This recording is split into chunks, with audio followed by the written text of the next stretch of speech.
quelques mois des élections municipales, la Convention des organisations de la société civile pour l'Observatoire démocratique des élections joue la carte de la sensibilisation pour des élections apaisées et nous irons dans cette édition à Karangaso-Vigué vivre une journée de dialogue social. Dans cette édition également, nous marquerons l'escale de Gourcy dans le cadre de l'épisode Une semaine A et aujourd'hui, nous parlerons de mariage coutumier en pays Yadéga. Voilà décliner les titres de ce rendez-vous de l'information. Mesdames et messieurs, bonsoir et merci de votre fidélité. Ouvrons ce journal à Karangaso-Vigué où la Convention des organisations de la société civile pour l'Observatoire démocratique des élections a déposé ses valises le 20 septembre dernier pour une journée de sensibilisation sur les élections municipales apaisées. Au menu donc des échanges avec les composantes communales, le dialogue social, Lamine Karantao et Karim Sissé nous en disent plus. Karangaso-Vigué fait partie des communes qui ont vécu une crise post-électorale après les municipalités de 2016. Des crises créant malheureusement de nombreux dégâts et des pertes en vie humaine. Et depuis lors, des démarches sont entreprises aussi bien par le gouvernement que par certains de ses partenaires en vue d'apaiser les cœurs. C'est ce qui justifie ce dialogue social initié par la Convention des organisations de la société civile pour l'Observatoire domestique des élections, CODEL. Les acteurs avaient pris langue déjà à la rencontre de Bobo pour dire que chacun va aller jouer sa partition pour que plus jamais ça, plus de violence. Et nous sommes donc venus à mi-chemin pour voir ce qu'on avait sémé, si ça a poussé et que les cœurs sont préparés pour la paix. Troisième du genre dans cette commune, cette rencontre réunit les autorités administratives, coutumières et religieuses, les acteurs politiques, les femmes, mais aussi des jeunes. Ils promettent d'enterrer à jamais la hache de guerre et s'engagent à travailler main dans la main pour le renforcement de la cohésion sociale à Karangaso-Vigué. Notre souhait est que tous les acteurs politiques, coutumiers et religieux puissent s'impliquer pour que les élections à venir soient vraiment apaisées et acceptées de tous. Voilà. Nous regrettons amèrement tout ce qui est passé. Des propositions et suggestions concrètes sont donc attendues de ce dialogue social. Des propositions qui permettront de trouver des solutions appropriées pour éviter d'éventuelles crises électorales ou post-électorales dans la commune de Karangaso-Vigué. 40 journalistes venus des provinces du Kénédougou, du Tui et du Houé ont repris le chemin de l'école sous l'initiative de la direction régionale de la communication et des relations avec le Parlement des Hauts-Bassins. Il s'est agi pendant 48 heures d'outiller les hommes de médias sur la préservation de la paix et de la cohésion sociale. Plus de précisions avec Assoumi Logo et Adama Julien Dambélé. Ils sont une quarantaine de professionnels des médias venus des 3 provinces qui comptent la région des Hauts-Bassins à prendre part à cette formation.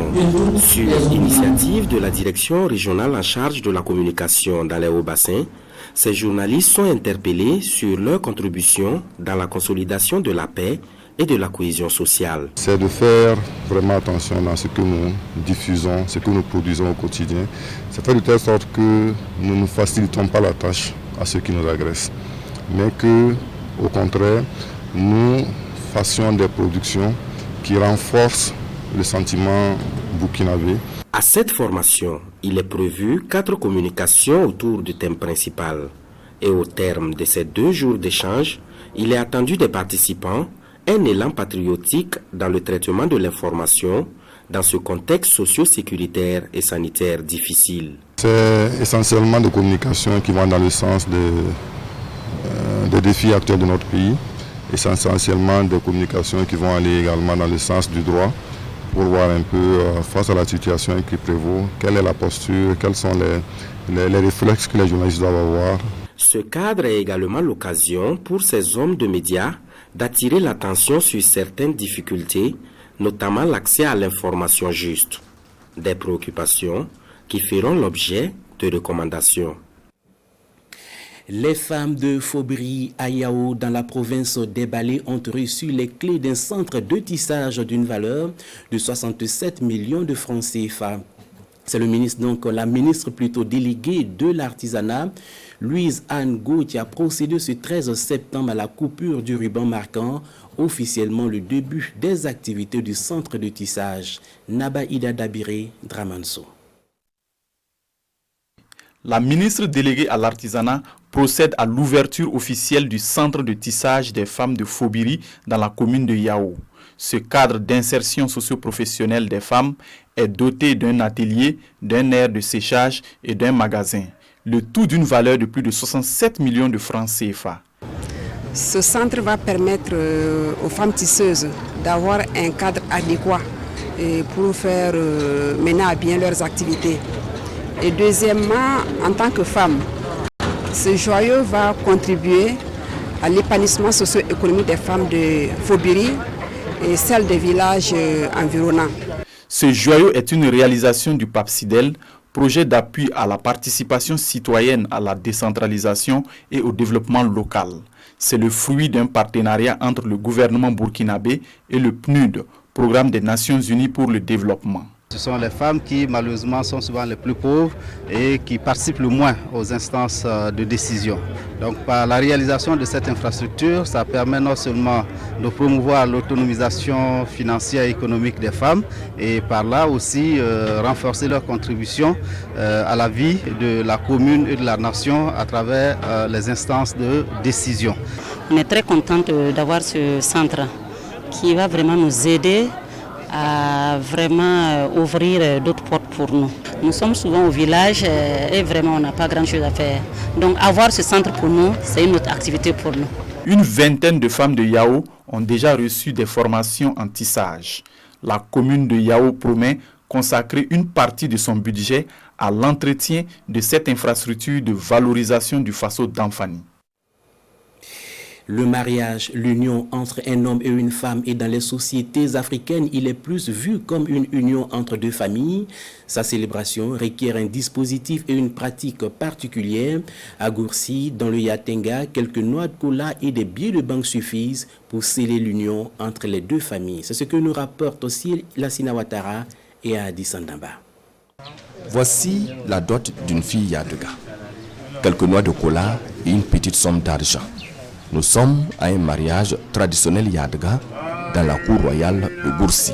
Vous apportez de la cola et puis bon, il y a un minimum que vous donnez pour les vieilles, les chefs et puis ceux qui font le mariage. Mais bon, c'est pas un problème monétaire, c'est vraiment beaucoup plus l'engagement et le souhait que ça élargisse la famille, le boudou, dans des conditions stables. Ici, pas besoin de la présence de la fille.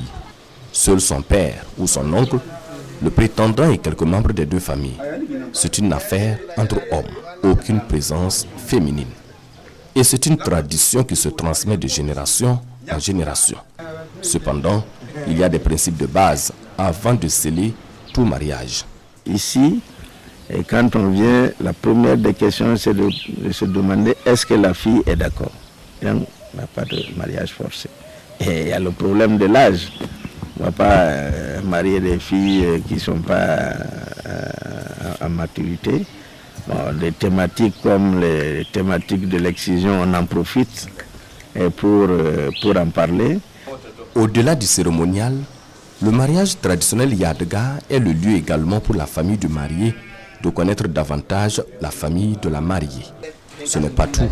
La famille de la fille prodigue des conseils, mais quelquefois, il y a des mises en garde à la famille du marié quant à certains comportements dans la vie du couple et surtout les totems de la fille. Ça, c'est l'essence même des traditions. Hein. Donc, par exemple, nous ici, on a des totems. On a des totems.